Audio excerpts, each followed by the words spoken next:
Japanese and Korean are both language isolates. Korean is Koreanic, Japanese is Japonic. But many people have theorized that Japanese and Korean are related due to their similar grammar or vocabulary. This theory is widely discredited, but in this video, let's have a look at the differences and the similarities between Japanese and Korean. First, let's start with phonology. Although the sounds in both languages are fairly recognizable, it's their syllables that are different. Japanese syllables are only permitted to have one consonant and one vowel most of the time.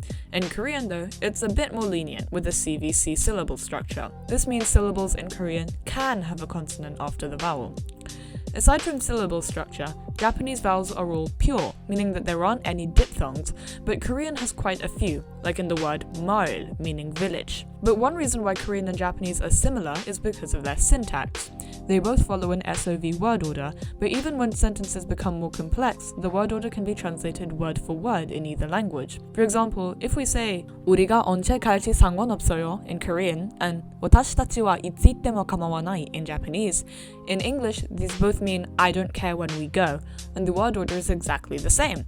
And if we take a more complex sentence, in Korean 그는 무슨 일이 있었는지를 모두에게 말해줬어요. In Japanese,彼は何が起こったのかをみんなに話してくれました. In English, these sentences both mean he told us what happened, but word for word, in both languages, it's he, what happened, to us, told. Verbs can also have very similar sentence endings, regardless of how similar they sound. For example, there's a particle yo in Japanese and 거든요 in Korean, which means something like by the way. For example, saying it's not heavy would be 무겁지 않아요 in Korean and重くないですin Japanese. But then saying it's not heavy, you know, in Korean is 무겁지 않거든요, and in Japanese重くないですよ. There's the question marker ga in Japanese and ga in Korean. If you wanted to say where is the school, you could ask 학교는 어디 있습니까 in Korean and学校はどこですかin Japanese. Some particles in Korean can have more uses than Japanese ones though. For example, in Korean, the particle 로 can mean to a place, like in the sentence 병원으로 갔어요. In Japanese, we can use the particle ni to get the same meaning, as in 병원に行きました.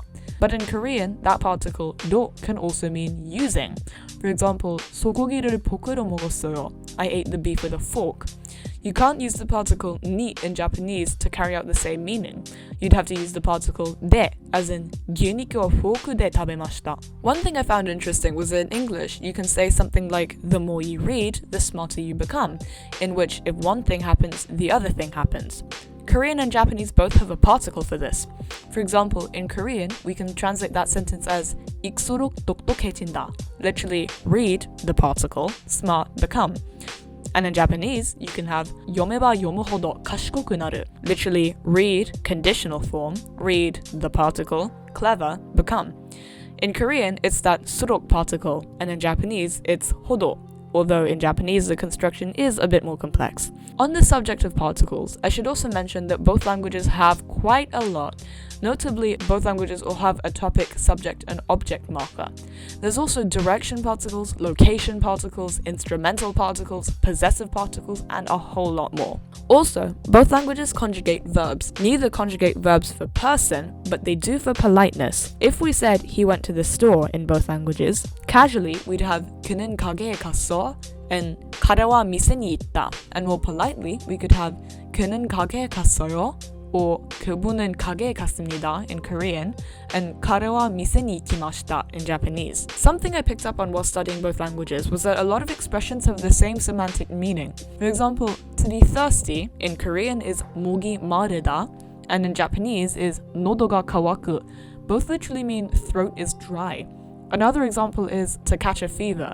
In Korean it's 열이 나다 and in Japanese it's熱が出る. Both mean a fever is coming out. Moving on from grammar, the other big similarity between Japanese and Korean is their lexicons.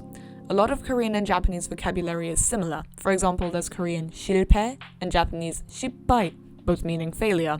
Cooking is 요리 in Korean and 료리 in Japanese. Student is 학생 in Korean and 학생 in Japanese. The reason why there's so many related words is largely in part due to Chinese.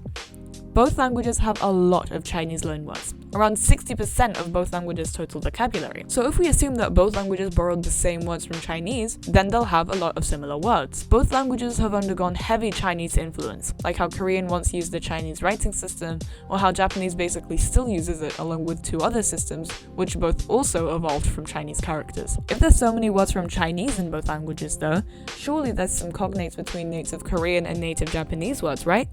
Well, yeah. The word bag in Korean, 가방, came from the Japanese word 가방. Even Chinese borrowed the word for library, 도서관, from Japanese 도서관. The Korean word is 도서관, by the way. Regardless, the fact that there's so many words borrowed from Chinese in these languages doesn't make them related at all. So what have we learned? Japanese and Korean aren't genetically related, but they both have very similar syntax and grammar and a lot of cognates, mostly thanks to Chinese. In other words, Chinese is very influential and it all has to do with geographic proximity.